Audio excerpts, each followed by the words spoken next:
What's up? What's up? What's up?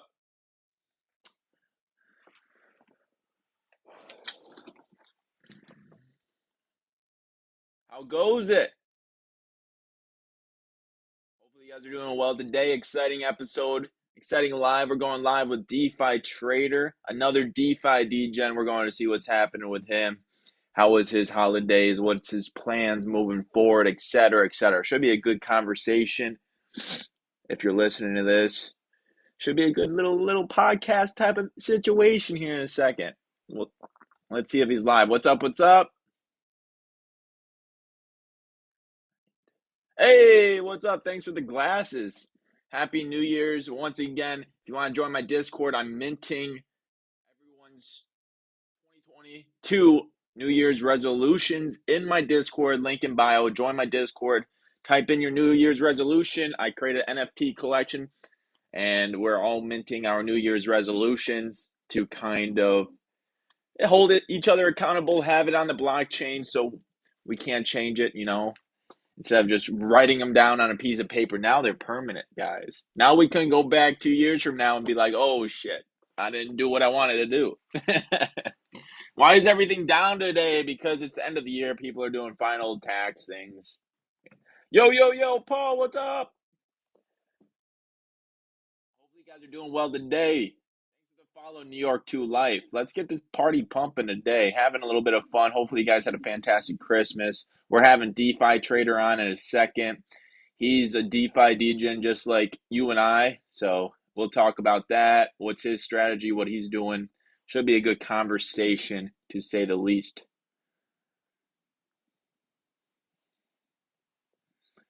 What's up? What's up? Buy Bitcoin. Bitcoin. Yeah, always, forever and ever.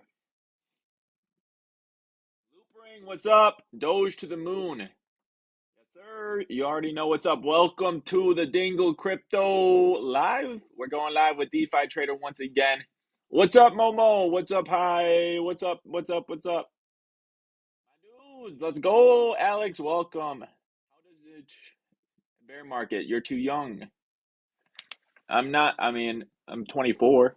How does it feel to never have experience? I lost a lot of money in 2018, pretty much. That's not him. What do you think about Mars ecosystem? I haven't checked out the Mars ecosystem. What about ADA? Not a fan. A lot of Ethereum killers out there, and ADA is probably not the one to do it. Everyone tap your screen until your Paul knows what's up. Tap your screen. What are you doing? Tap your screen. We're going live with DeFi Trader. Today is going to be a very informative conversation just about decentralized finance and how it's going to change everyone's life, probably here, probably within the next 5 years. So let's get after it and let's have a good conversation whenever he jumps on.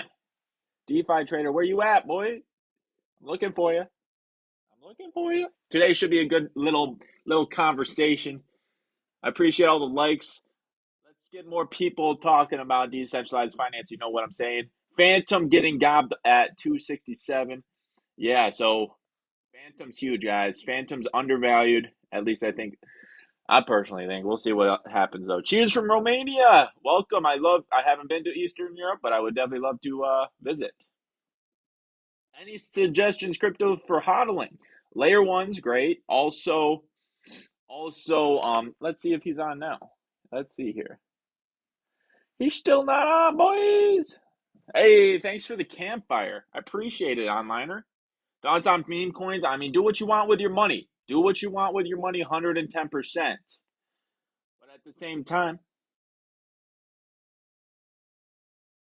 just do what you want with your money. I'm not buying meme coins. Why? Because I just want to chillax. I don't want to worry about holding long term. And if you hold meme coins long term, it's probably not the best investment. You know what I'm saying? You see this Frog Nation stuff with sushi. It's hilarious. I love it. I hold sushi. Hey, Crypto Maniac, what's going on? Talk about layer zeros. I honestly think it's kind of a marketing scheme. What Polkadot's not really a layer zero, although it kind of is. I don't know. It's kind of I, are you going to call Polkadot layer zero? I use Coinly. Oh, here we go. DeFi Trader. DeFi coming on. Woo, woo. What's up? Hey, what's How's up, it going? man? Can you hear me? Yeah, I can hear you. Thanks for having me on. No problem. Thanks for coming on. How was your Christmas and holiday season? Oh man, it was good. Saw a bunch of family and was able to catch up, and it's so nice to get all the family like in one spot. So I like A- that. Absolutely. Did you go back to your hometown or you live in your hometown?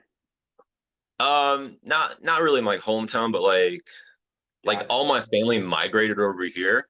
So like I Oh, so guess they this is came to like my you. new hometown. It's like the new That's, hometown over here. So that's awesome. Well, glad to have you on. What's your name, if you mind me asking? I couldn't find David, that. David? David, Cool. yeah, I'm Josh. Nice to Dave or meet you. Dave, whatever. Josh, Yes. cool. Nice to meet you, man. So tell us what you do on the daily basis. I'm just curious. I'm like, I know you're really into DeFi, but is that your full time, like living off passive, or do you have any side businesses? Like, what's your hustle, I guess? Honestly, that's my main hustle. It's getting into just new projects, just profiting within crypto. Like, there's so much money to be made. Like, it's a huge opportunity I've never seen that I don't think will ever come again. Like how we saw back with like mobile phones and like the internet, like all these things brought tremendous opportunity. And I think like right now is like we're in the middle of something huge right now. And like there's so much money to be made. I don't need to be working a 9 to 5. I don't have to work a 9 to 5 to make money, Absolutely. right? So that's my main source of Absolutely. income.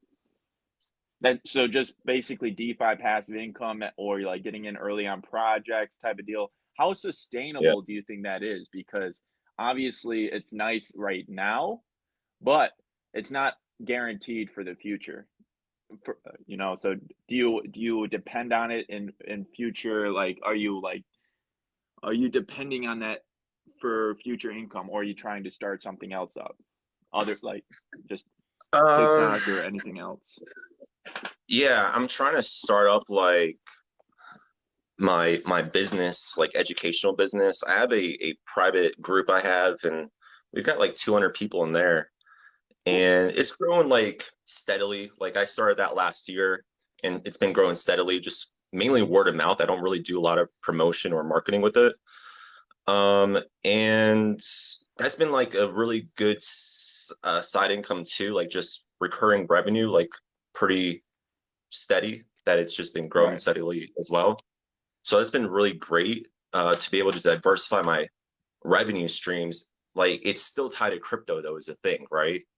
Right. So Yeah, I when the know. market, yeah, so I can't really escape that. Like as far as like my secondary sides of income, if it's not directly through like passive income or through direct investments into like crypto, I'm getting my income from like other sources like through the educational or Right. yeah, mainly like through educational because like but it's still tied to crypto. So So if there's when a bear crypto's going up, market, I'm getting a lot of right. subscribers, and then when we go into a bear market, like I'm losing memberships and yeah, Absolutely. I think that's going to be a huge thing for a lot of these crypto education thing. Like I'm kind of trying to do the same thing. DeFi is new. I'm sure over the next 10 years, 5 years, there's going to be a huge demand for crypto and DeFi specific education. And that's kind of where I'm trying to yeah, put myself.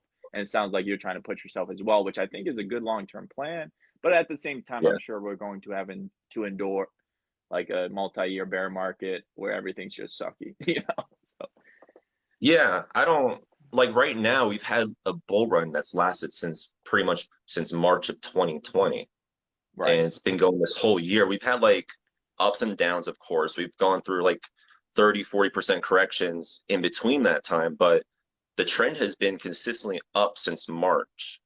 And we're kind of like due for a correction and like a bear market to hit. Right. So I don't think we're going to have the same type that we've had like from past cycles, but like it's still to be seen what will happen because like history doesn't repeat, but it rhymes. So my foreshadowing is that something's going to happen similarly, not I don't want to get fooled into this narrative like the super cycle that we won't have a bear market. Like I don't want to get lulled into that because that's never happened before, right? I don't want to go against history essentially. Right. Do you subscribe to the lengthening market cycle, or are you kind of I subscribing do. to the other? Okay. No, I Yeah, I am I kind of subscribing. agree with that as well. I am subscribing to the lengthening marketing cycle because you've seen the cycles how they've extended, or I'm sorry, how they've lengthened, but they've also been less in volatility. So with that less in volatility, you have to have the cycles extend from what I'm seeing. So that's kind of what I'm seeing right now. Like going into like 2022 right now, like I'm kind of concerned that we're gonna have a sell-off due to interest rates and the buybacks that the Right. Federal Reserve's doing right now. Like they're gonna be cutting all that pretty much and then raising interest rates. So Yeah. I'm kind of concerned with that because of the huge correlation we've been seeing tied to crypto to equities. Like I've been seeing more correlation, like more with that. And like I was hoping we wouldn't see that, but it's just kind of like the nature of the beast. Like it's inevitable to happen because eventually to crypto to become the mainstream asset, it's gonna be correlated to all the mainstream assets, which is mainly like equities, I'd say. Absolutely. I have noticed this is totally anecdotal, but before the happening in 2020, and specifically around the pandemic and right before the pandemic crash, you saw extreme correlation with the traditional markets with crypto. And then right directly following the halvening, we were like completely uncorrelated with well, not completely, but a very small amount. So I feel like this is totally anecdotal. This is just Mhm. my experience. And I felt like as we get farther away from the Bitcoin halvening, we become more correlated with the stock market and equities. That's just totally Mhm. anecdotal stuff, but I just feel that that's just anecdotal. So don't take that with any No, yeah, grain of that kind of like I kind of see that though. I think right, that just a little bit. maybe see, yeah, no, I think that makes sense though. Yeah. Well, we'll see. We'll see once again when the next happening comes about. But anyways, so what was your first experience with DeFi? I know DeFi is extremely young relative to the entire crypto, like Bitcoin and all these other coins. DeFi is relatively young. It's like about 2 years old. What was your first experience with DeFi in these applications? So started mainly using DeFi pretty heavily in 2019, like with Uniswap, Compound, MakerDAO. Um, have you probably seen like Instadat and like what are these other ones? So they're like these managers for these lending and borrowing platforms where you can like migrate your loans to other platforms Right. and consolidate your loans. Like I was using that kind of stuff and like decentralized exchanges. Um, the first like when DeFi really blew up, that was all around Compound. When Compound started their liquidity mining, they started doing their incentives for their governance token, the comp token. And that really like blew up. Like yield farming became a real like trend right then because of those incentives going on. People were doing like recursive borrowing, like lending out their Yep. BAT tokens and like recursive borrowing on DAI. Like people were switching it up and just making tons of money from the rewards on like from the lending side and the borrowing side. So that was like my first like really like diving deep into that where I was trying to like make like a like yield farming. Like what you know as yield farming today, that was like the first instance of it. That was like the birth of it, I would say. The Right. other one that I would speak of is SNX and the synthetics trading exchange, where they trade like synthetic assets on that exchange, and there's no slippage, which is pretty cool.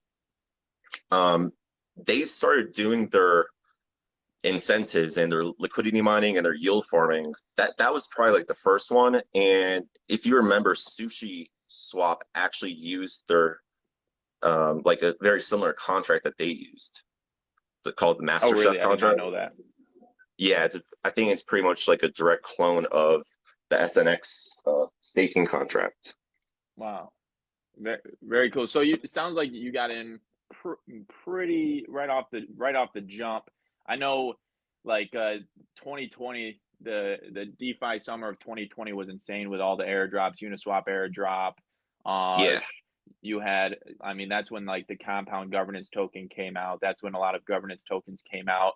And you see, as the like, for example, since DeFi 20, the summer of 2020, and DeFi really exploded, you saw all these governance tokens kind of lose a lot of value from all-time highs. It has a lot of these have not jumped back from 2020, and there's probably a lot of reasons for that. But I was just wondering your take on that specifically. Well, my take is that the type of incentives that is going on for the yield farming and the liquidity mining attached to it is very parasitic. These people providing the liquidity, and thus they are the ones being rewarded in tokens from this protocol. They're really inclined and they're incentivized to dump the tokens, which crashes the price. So there's a lot of sell pressure going on because of these yield farming and liquidity mining incentives. So if it wasn't for that, I'd say that the tokens would do a lot better. And the tokens that had a more developed and less parasitic tokenomics, I'd say are going to fare the best. And the ones that I've been looking at are the ones that are considered like DeFi 2.0, because that liquidity mining incentive scheme is not as parasitic as the first iteration that we saw with like SNX, Compound, Sushi Right. Swap, Uniswap. Like all these are very parasitic and lose its value because of just the nature of their tokenomics. DeFi 2.0 tokenomics have a big leg up on these more like the first primitives of DeFi. 100%. I totally agree with you.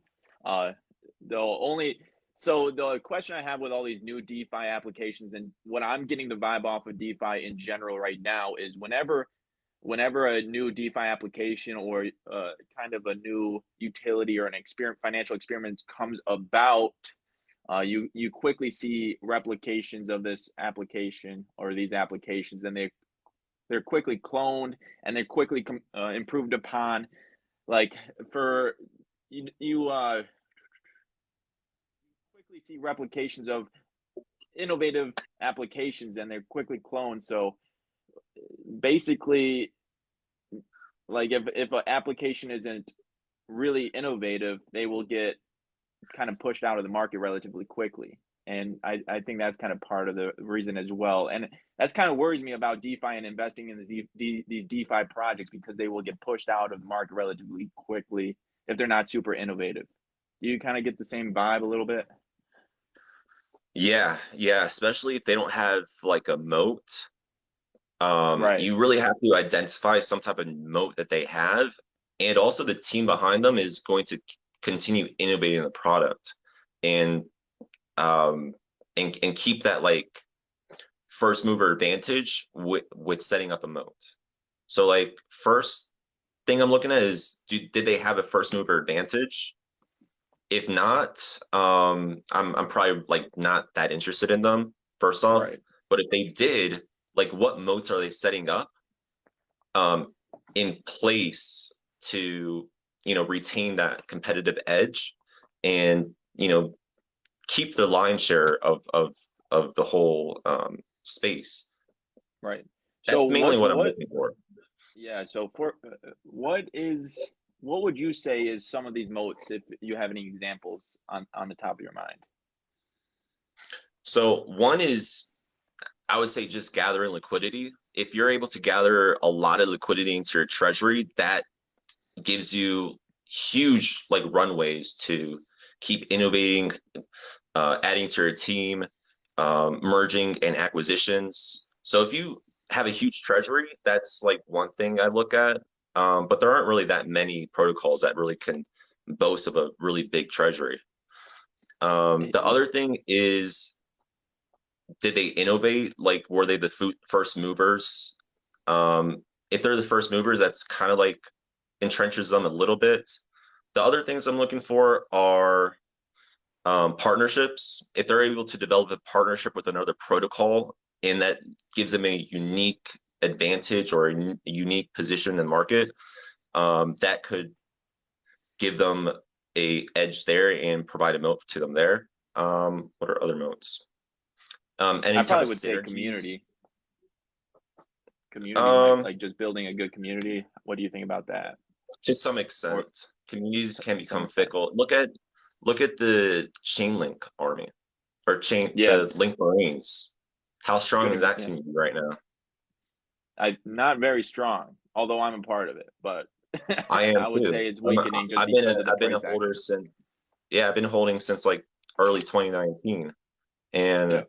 I've been up I've been up a lot, and I've also gone down a lot. But overall, like the community back in like 2019, 2020, it was so strong. But nowadays, I'm not really seeing too much activity Yeah. from them. Yeah, I haven't even seen a post from Chainlink God in a while. I follow Yeah, him and I haven't seen. He used to post constantly, but not yeah, so much anymore. But yeah, moving for on sure. to like say your long-term strategies, investment strategy, DeFi strategy, how do you plan on moving forward into this possible bear market in the near future? How do you plan on moving forward, utilizing DeFi potentially? What's your plan? My plan is to hold on to the strongest assets that I could foresee for the next, like, I would say between like around 5 years, right? So I'm not going to have anything in my portfolio that I cannot just go into a coma right now and wake up in 5 years and be like, okay, that was probably good that I was holding that. And that includes for me, it's pretty simple, just Bitcoin, Ethereum, and maybe like Luna and Solana. I think that those projects have very strong backing and they have unique value propositions within the ecosystem of DeFi. So Uh, those four tokens will be like my main staple reserves. And I'll use those as collateral to take out a stablecoin loan and use the stablecoins to invest into like maybe like Anchor or another interest bearing account for stablecoins. I think So those are I'm very looking to good get like assets around to at hold. least 10%, 10 to 20% on my stablecoins. 10 or 20% in stable coins. And are those, I know there's different stable coins. Are you planning on holding, which ones are you holding? Are you holding like just US dollar based? Are you holding euro based or centralized stable coins, decentralized stable coins? I'm mainly holding USDC, Got and it. it's just because I can go in and out of it pretty easily because I have a Coinbase account. Makes sense. So you said you like Solana. Are you worried about how they're set up and the hack, how they were down a whole day this past, I believe it was this past summer? Are you worried about that at Yeah, all? I am, but I think that these networks, blockchains, the technology itself is anti-fragile. So like when a network is attacked, it builds resiliences from that attack and becomes more robust due to that. So when the network gets attacked, it doesn't become weaker, it just gets stronger. So now that it's gone through that and it survived, the main thing is that it survives and it's gotten past that.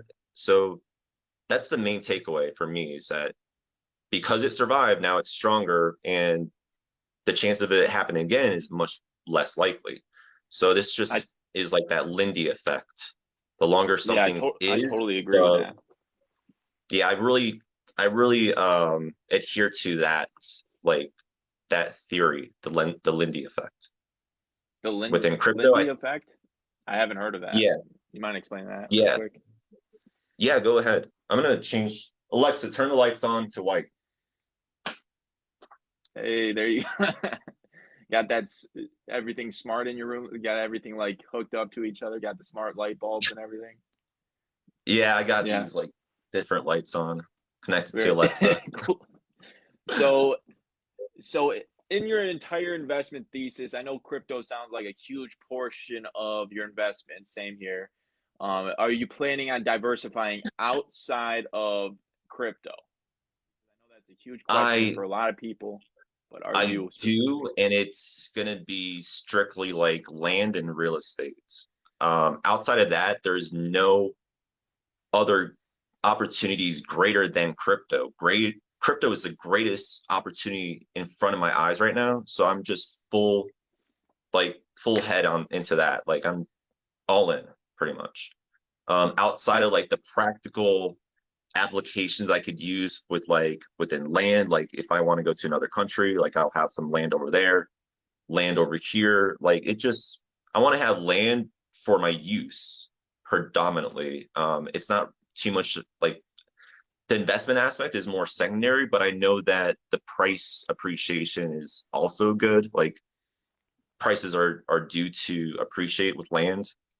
right. And it's just pretty safe outside, like compared to crypto, it's a very safe investment. So that's how I diversify. Also gold to an extent because of the current kind of financial system. When there is going to be a collapse of the bonds will collapse. Um, and when that happens, there will be a flight to safety. The safest thing is gold. So I think gold will uh, essentially protect you from inflation. That's at a part of my portfolio. I want to have it just protected, right? I don't want to have to worry about risk. I don't want to have to worry about, anything. That is Right. risk-free money that I have in my portfolio that is just supposed to like dampen the volatility in between everything else. So I use things like that to dampen my volatility in my portfolio. Like I'll just have gold, inflation risk. Um, that's pretty basic though, outside of like my crypto holdings. Right. So for your real estate thesis, you kind of sound like you just want to buy real estate to use. You're not so much into the income flow of those real estate properties. You're just kind of in it because you want another location. What are those locations? Like, are you looking into Portugal? Are you looking to a different country? Or are you looking into the different places in the Yes. United States, or both? Yeah, absolutely. Out of state. Also mainly like Puerto Rico. So if I'm going to Puerto be in the Rico. United States, it would be like locally here in Colorado, my hometown. Other location within like considered the United States would technically be also Puerto Rico, because of Right. like, the great tax incentives and I have family over there too, and I Oh, speak really? Spanish. So it's pretty great. I've been there, traveled there, vacation there. It's pretty nice. So I wouldn't mind going there. Outside of like the United States territory, I'm thinking like um, maybe Portugal. Like if their tax incentives are the same, like maybe. Um, but also Paraguay. I heard Paraguay has a Paraguay. really um, easy passport you could get and like a citizenship you can get very Really? easily. It's one of the easiest ones to get in the world. And with that, you could pretty much use that as like your base that you could like Yeah. be based out of there. Yeah, 100%. We haven't really talked. I mean, I've kind of planned the same thing. I am kind of nervous. I don't know how much I want to move out of the United States and be away from family and friends, but it's definitely something I have to consider. Especially, I'm in New York, which is you get Jeez. taxed pretty hard. You get taxed pretty I'm hard over sorry, here, which man. yeah, it's tough. I think I finally made something of myself, and then it just all no, just kidding. But I mean, it's something I have to consider. But let's see. Hey, drop your questions below. We'll answer some of y'all the questions. But other than that, we haven't talked about your background much. Like, what's your background prior to crypto or early days in crypto? I was in like IT. I did like IT. support, networking. I had like a really good experience with a Forex school. Um, they're kind of like think of it like your basic Forex school, right? That like teaches you like the very basics of like trading the Forex market. So I got started there. I had a white labeled charting software. So I did a lot of the support for that, did like in-house documentations and like support guides. Cool. And that was like kind of like my jump start getting into like the markets, I'd say. But before that, it was just like mainly support, like networking, computer, like infrastructure, mainly like like small home offices, small businesses. It was Got it. like a while ago too, so it wasn't. Was it? So what?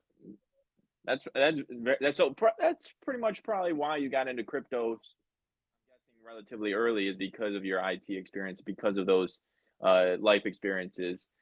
Yeah, But yeah, for sure. So we I have a was like question.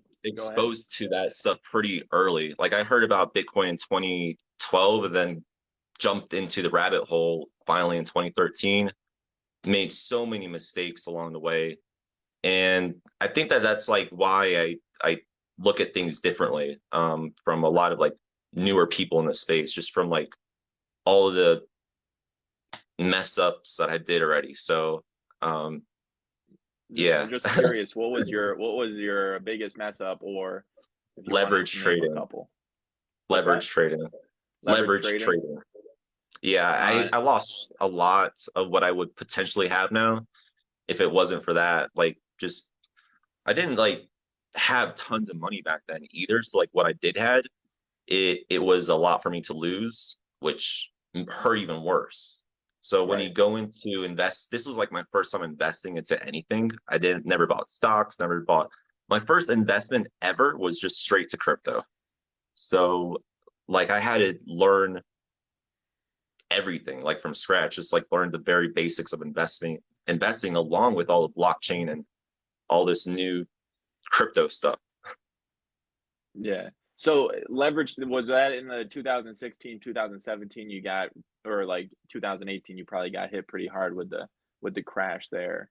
Was that when your leverage trading got, was No, that this was when the back in mistake happened? 20 I was doing this in 2015, a You leverage were? trading. Yeah, and I got really wrecked that whole year pretty much. And I lost a lot. I was down to very little and it kept me from a lot of the exposure in the market, which really sucked. So And then mentally, back in what, go ahead.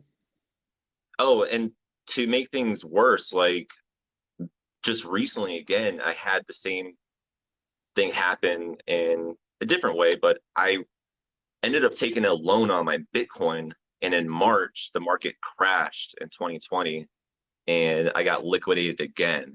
So I've had like some setbacks, which really suck, but definitely I've learned my lesson. Don't use leverage if you don't have money to play with. Like if you don't have the money, don't use it. Yeah, that's really good advice. I'm fortunate enough that that has never happened to me. I wasn't using leverage in March, so I was pretty fortunate there. But Yeah. I've lost a where lot of Bitcoin with leverage, unfortunately. really, really, yeah, that's too bad. I mean, I feel like a lot of people, especially new people, want to use leverage to catch up, but trying to catch up is usually how you wipe yourself out. So, Yeah. That's um, exactly what happened to me. I know better now. I just don't use it unless I actually have the money. Like I use leverage now still, but I actually have money to throw in the account if I start to get to a point of liquidation. got it. And do you use leverage on decentralized applications, or do you use them on Mhm. the centralized exchanges? Solely DeFi.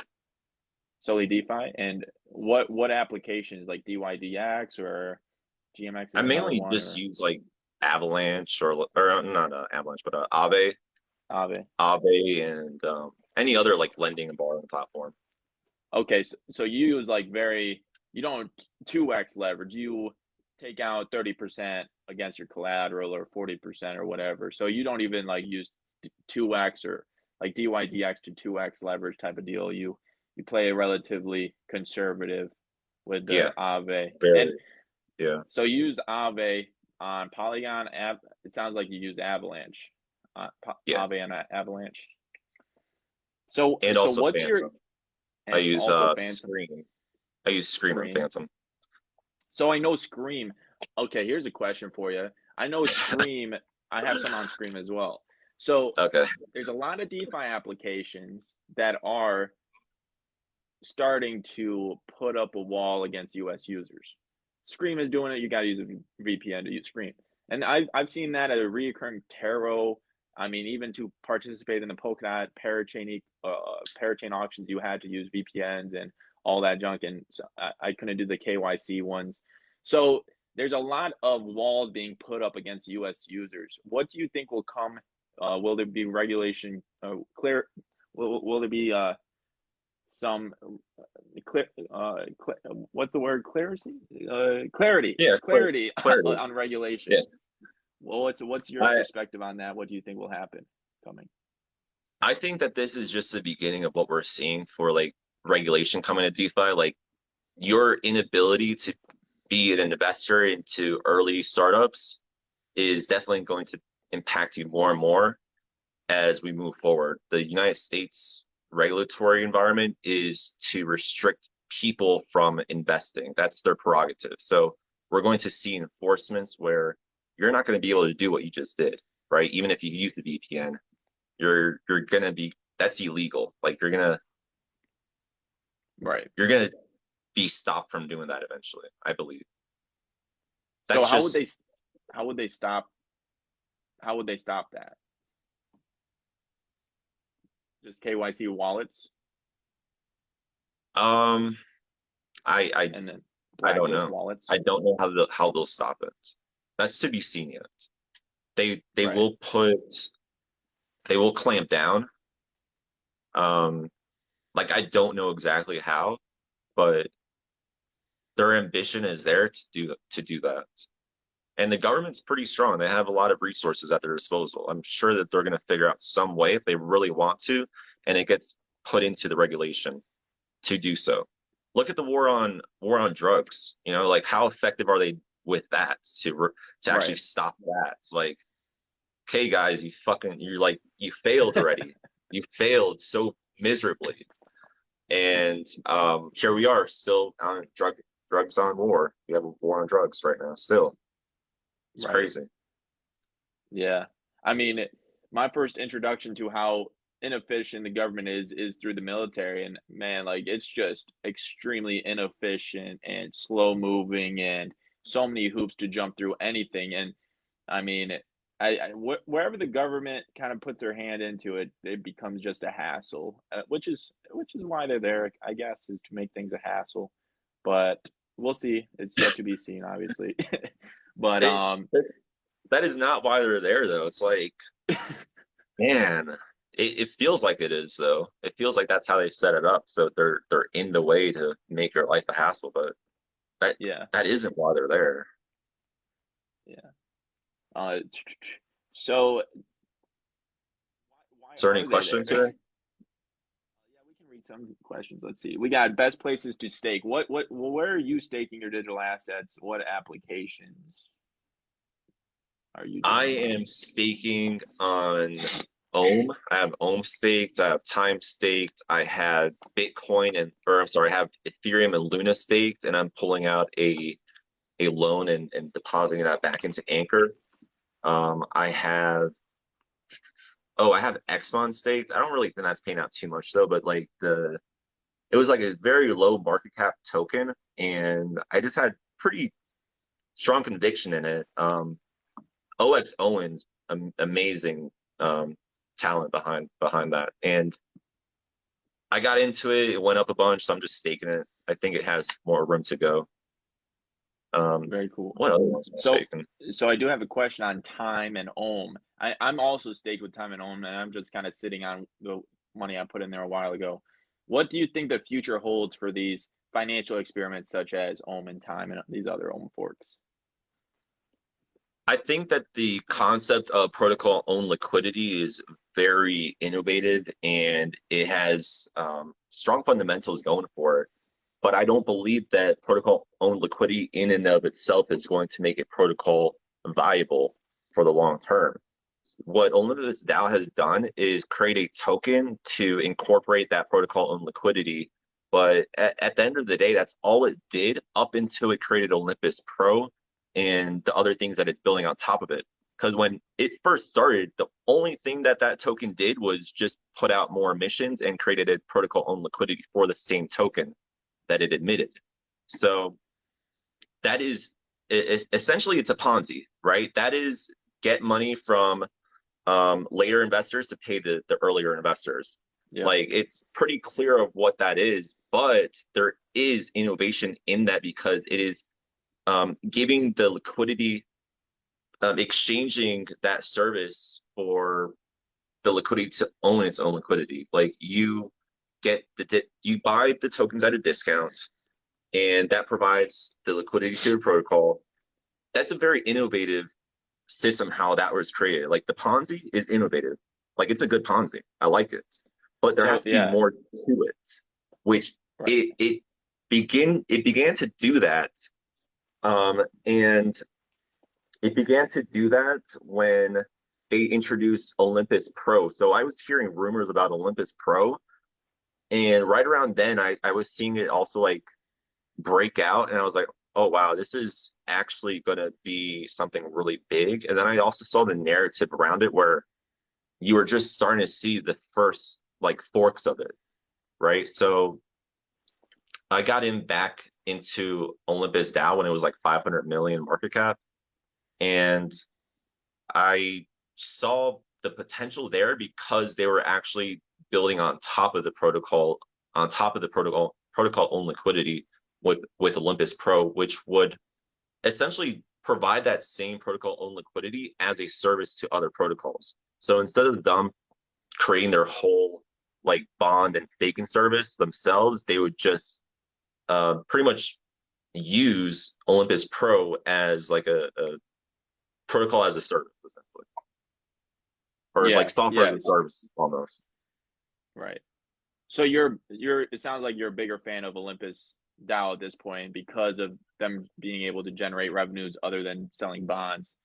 Do you see Time doing anything like that, or do you see Time doing something else? Because I know they have connections with Popsicle. I mean Daniel, right? So, what do you see Time doing in the future? I'm also very bullish on Time, but not to the same extent that I am with Ohm, because Olympus DAO has that first mover advantage. It also has the lion's share of the market. It also has the Olympus Pro, which provides that protocol and liquidity as a service to other protocols. So that has that going for Olympus. Time doesn't have that going for it. But what Time does have going for it is Danny. They have a huge cult behind Danny, which is a valuable asset. Not only that, they have it one of the biggest treasuries in the space. In even like compared to Ohm, it's pretty big. So treasury, that's also another big factor for me. And they are pushing out innovation behind the protocol. So they're going in another direction with it.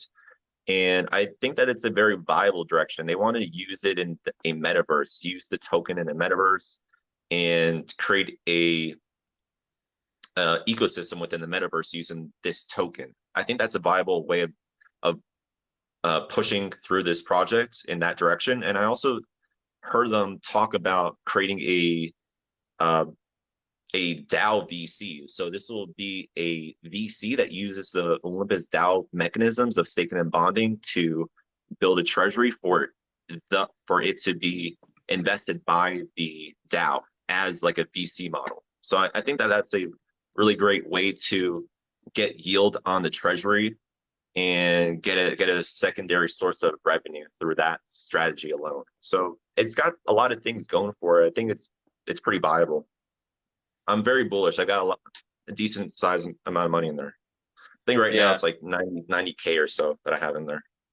even with the downturn in Time, I mean, it hasn't been doing Yeah, so so it hot went lately. down to like 60 at the lowest.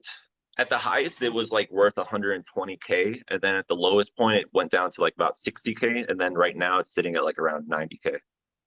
Very cool. Well, I'm So also very I've been bullish holding. on Time and Olympus DAO. Uh, it's going to be interesting to see what Danny does with all that he has going on. I feel like he ought to get burnt out because he's been doing a lot. I don't know how he keeps up with everything, but Yeah, he's a it's nuts. beast. I love He that is a dude. beast.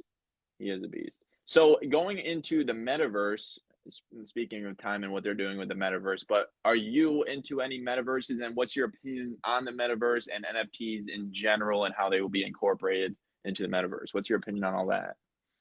Um, so I got into the metaverse too early. Um, I got You don't hear into that often. Decentraland. What's up? I Yeah, said you don't hear that often. I got into Decentraland when before the beta. So I bought the mana tokens before the beta, and I was anticipating the release of it. On release day, I went into the metaverse, got my name, swapped some mana tokens to like mint my name, and just went exploring and checking out what is this metaverse thing that, was so hyped up about.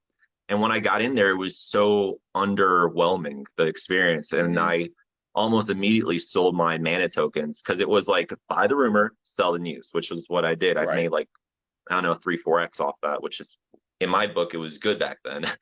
And Right. if I would have held that, I would have been up like hundreds of X right now. Unfortunately, I sold too early. So that's why I say I got into the metaverse too early. It didn't, what I've been noticing with crypto is the narrative. You have to be hyper aware of the current narrative and the current cycle of it. If you're not in tune with that, you're going to miss huge opportunity and either sell too early or not sell soon enough. And that's what happened with me. My intuition and my like just forethought was like, oh, metaverse is going to be huge, but I just got into it too early. I had to wait for a catalyst to actually occur, which happened when Facebook changed their name to Meta. If I would have just got into like literally like that week, I would have been on huge returns as well. But I think that the metaverse is just a inevitable progression of our digital uh, selves, and it's going to just be an extension of ourselves. And I So think the so here's a metaverse is here to question for stay. you. Yeah, I do, obviously the metaverse is here to stay, but would you personally say in the best version of the metaverse comes out, everybody wants to be on there. Would you want to live three quarters three quarters of your life in the metaverse? Or what do you think the metaverse will do you think it'll be augmented or virtual reality? Like, and would you want to live in there majority of your time? Let me kind of turn this around. You probably spend how many hours in on top of the screen do you spend like looking at the screen? 7, 8 hours a day. Probably, yeah, 6, So what probably is 6. that? That's like 1/3 of your day, essentially. Yeah, I agree. Like that's 1/3 of your life. Like, would you rather be totally immersed in something that's has a more personable experience or something more like digitally abstract that you're not really like there's still that separation, right? Between Right, the screen and you. And like that experience, I think you're used to that, right? You like that right. experience. Would you really want to go back to the old days of no screens, no smartphones, back in the early 1990s? Do you want to go back then? I totally agree that I mean, you're on the screen all the time, and I do enjoy it in terms of that I'm on it, right? I am physically on the screen 6 hours a day. So is a lot of people.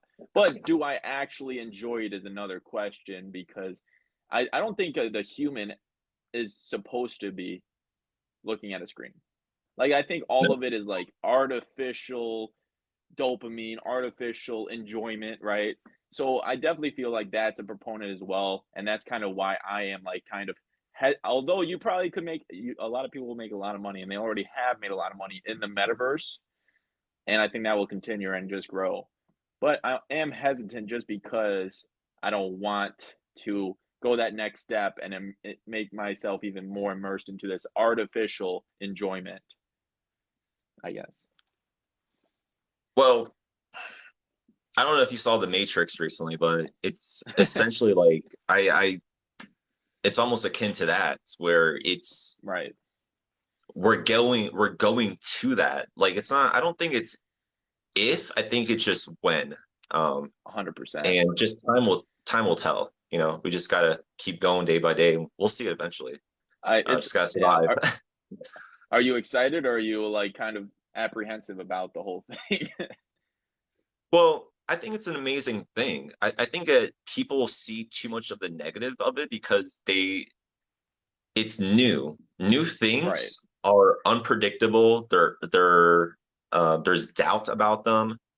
There is speculation, and speculation is you can have speculation be really right, or it might be completely wrong, but it's still within the realm of speculation which occurs. If you warrant speculation, you're gonna have bad associated with it as well at the end of the spectrum. Yeah. So I So think that once people um, that doubt becomes to subside as it becomes less new and people become more exposed to it and they have actual experience with it where they can actually gauge it for themselves because otherwise it's just um, biased and preconceived notions beforehand. Now, afterwards, they could give a real opinion about it, but before then, it's just kind of like a worthless opinion. speculation. It's an unjustified, nonsensical opinion at that. Yeah, Anything before that. So, um, I agree with that. So yeah, I speculating forgot what on the the question metaverse, was.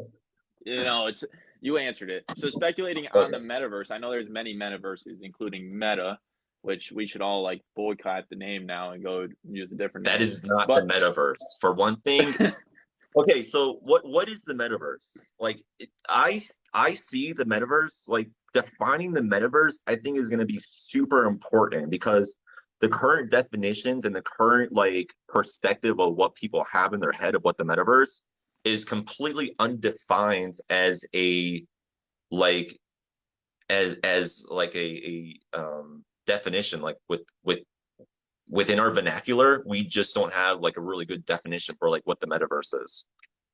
Because right. like whenever I talk about the metaverse, you're probably having a completely different like preconceived notion of what the metaverse is. So like when I talk to anybody, like I just ask them like, what's your idea of what the metaverse is? Like, Perspective. what do you think it is? And then like we can have like a starting point from there. So what is your perspective of what the metaverse is going to be like in 5 to 10 years when it starts gaining adoption? It already gains adoption, but it's definitely in the early stages, say in the 30 to 40% adoption curve. Or what do you think that looks like? Well, It's tough. it's gonna it's going to change like the whole landscape of labor. Labor is going to be different, like employees, employers, like that relationship is going to be, I think, different in the future because of the metaverse. I think the metaverse is going to be proliferated with the DAOs for the most part, and they're going to compete head to head with nation states and even like multinational conglomerate corporations. They will compete, and I think that they will, in some instances, like outcompete them. Like they're not going to survive the competition that they're going to get from DAOs. Um, Interesting. so like that's one thing that I see like a really big advancement in like how we as humans collaborate with each other, network with each other, and just like how we live with each other. Like that's gonna change fundamentally because of DAOs being incorporated into the metaverse as well. Wow. Yeah. So the incorporation of DAOs into the and like the partnership and collaboration between DAOs and the metaverse, I really think that they will have a lot of power in the future, a lot of lobbying power. You saw a Constitution DAO, how powerful and how quickly they became prominent in the space and how much money they raised relatively quickly. Do you think DAOs will be a huge proponent into lobbying in maybe the future of politics? Yeah, I think that there will be DAOs that form that will have like a like these super PACs. Yeah, There will be DAOs that form because of that, I think. yeah. I think it's just a It's it, new way of organizing people. Like yeah, we are just scratching the surface on like what DAOs are and what they can be and accomplish. Like we're really just experimenting still. Like this is super, super early and we don't know how to best do this yet. We don't know the best tools to use. We don't know the best processes to take. We don't know how how best to analyze, these things yet. So I think as the years go by, it will mature and they'll become better and better, where people are going to want to forego the traditional um, like organizational structures and want to form either a DAO or become a member of a DAO. So do you think DAOs in the metaverse will compete with traditional countries in terms of prominence and power? I do. I think that we're going to see DAOs actually form like nation states in themselves. Like they will form digitally first. They will form like a digital nation state first as a DAO, and then progress to a geographical location and expand from there. Like they might buy like an island, right? They might buy a part of a uh territory. I don't know. Like it's yet to be seen, but I think that this is in the cards and they might fall on the table like that. Yeah, just trying to comprehend that is it's awesome to think about. I mean, it's kind of makes you excited about the future for sure. Uh, we got that's kind of scary, lol. Yeah, I kind of tend to agree with that. Board Ape Well, Yacht Club, hey, here's the thing though, with it's governments scary do too. this already. Governments are a form of collaborating and organizing groups of people, right? People 100%. hate I agree with governments because we have like no control in what the government does for the most part. Like only the elites, or the people that have the guns and the military are the ones that are deciding what happens in government. This is what we're used to. This is what's really going on in the world and what we're subjugated to. Like, I want to have an alternative. I want to be a collaborator of the government. I want to be part of the government, and I can actually be this within a DAO. Within the United States government, I cannot be a part of it and have any substantial say or influence or impact whatsoever. I cannot as a individual in this country at all. So my alternative would be a DAO. I could do this in a DAO, and this gives me freedom and control and power within this organization, something I don't have in this governmental organization that I reside in. So I think that this is a great benefit to individuals, and it's not something to be scared of. I would be scared of the government that we have right now. That's what I'm scared of. This is brings me hope, actually. Yeah. I appreciate that viewpoint because I totally agree with that. I totally agree with that. And I definitely think the thing that makes me apprehensive is the new technology. It's definitely gives you hope. Without blockchain, I would lack a lot of hope right now with society and everything that happened over the last 2 years. But let's see let's see any final questions or um, any new what just out of curiosity, do you have anything specifically on your New Year's resolution uh, list? Yeah, just get all the projects I have on my list done. I have some projects that I'm excited to talk about soon, and like there's a lot of stuff that goes into them that needs to get done, and hopefully with like all the holidays and stuff, like I can like focus more on that. Yeah, 100%. Would you mind naming any of these if they're private, I understand, but if there are any of these projects you want to quickly It's talk about, I a guess. Yeah, I'm doing a PFP project, and I want to expand that into like DeFi, metaverse, and play to earn in like in innovative ways that we haven't seen done before. So Like buy an that's island all and govern an island with your PF if you own a PFP, become a DAO and be man, that would own an be island. kind of cool, actually. Board Ape I Yacht had Club some could buy an island right now. They could probably. They could. Yeah. I've actually seen a DAO try to do this. I don't know like what their success was, but it was pretty cool to see somebody like approaching that idea and trying to make it to fruition. Yeah. Next year's undoubtedly going to be exciting. And Dave, thanks for jumping on. I really appreciate how responsive you were and decided to jump on with me. And it was nice to meet you, Dave. Any last thoughts? Any last words? I guess. Um, no, did you want to answer some of the questions here? Yeah, we I don't can really answer it. think We there can. are. Yeah, yeah, yeah. If you got any on your Do you side, think Curve and Convex is better than ABAX? They're really not comparable because they're two different things. One's a layer one, and then the other one's a a DEX token for stablecoins, right? So they're totally different right? ecosystems. Like they're not comparative. It's like comparing an apple to a basketball or something. Let's Um, see. Wonder Time, both.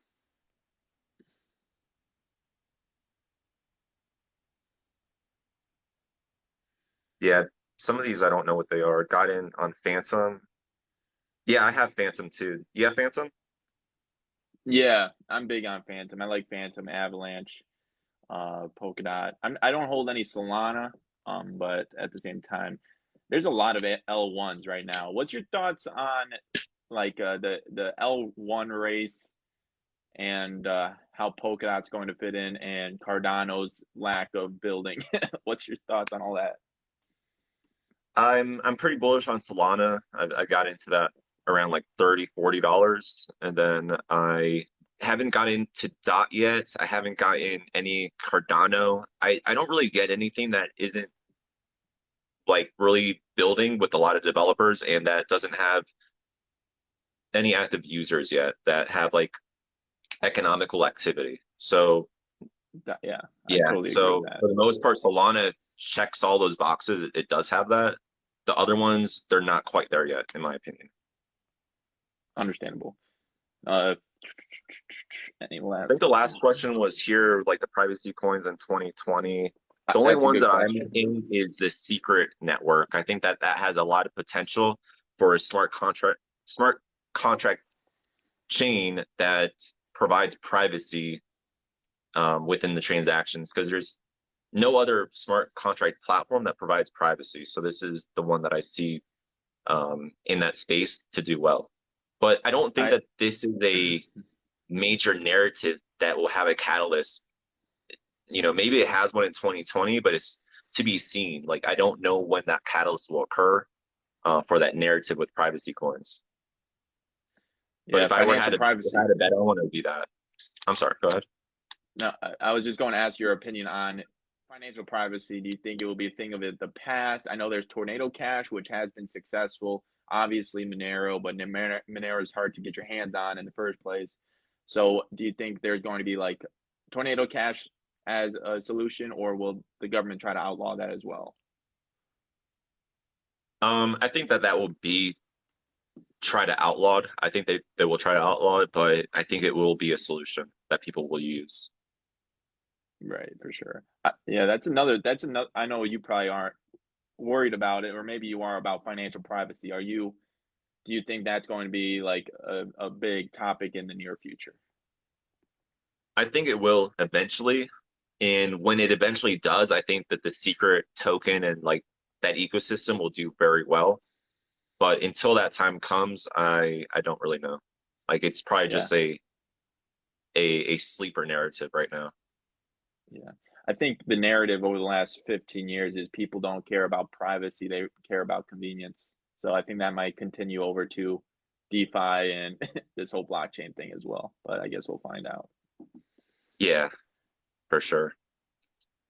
All right, David, thanks for coming on. It was a pleasure meeting you. Yeah, it was awesome to meet you, Josh, right? Yes, sir. Awesome, We'll man. have to do this again. Yeah, I'll message you and we'll set something up. All right. Well, have a happy New Year's. Yeah, have a happy New Year's, man. Take care of yourself and I'll message you later. Absolutely. All right. Peace out.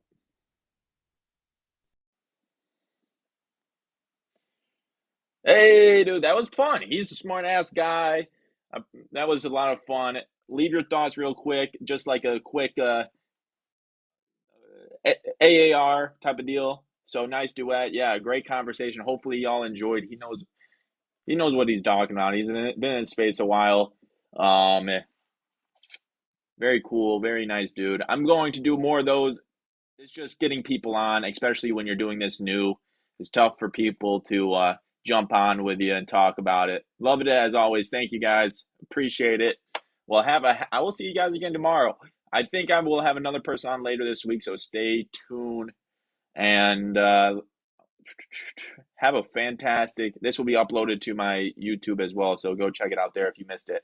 And I'll see you guys tomorrow. Peace out and dingle dingle. Peace out.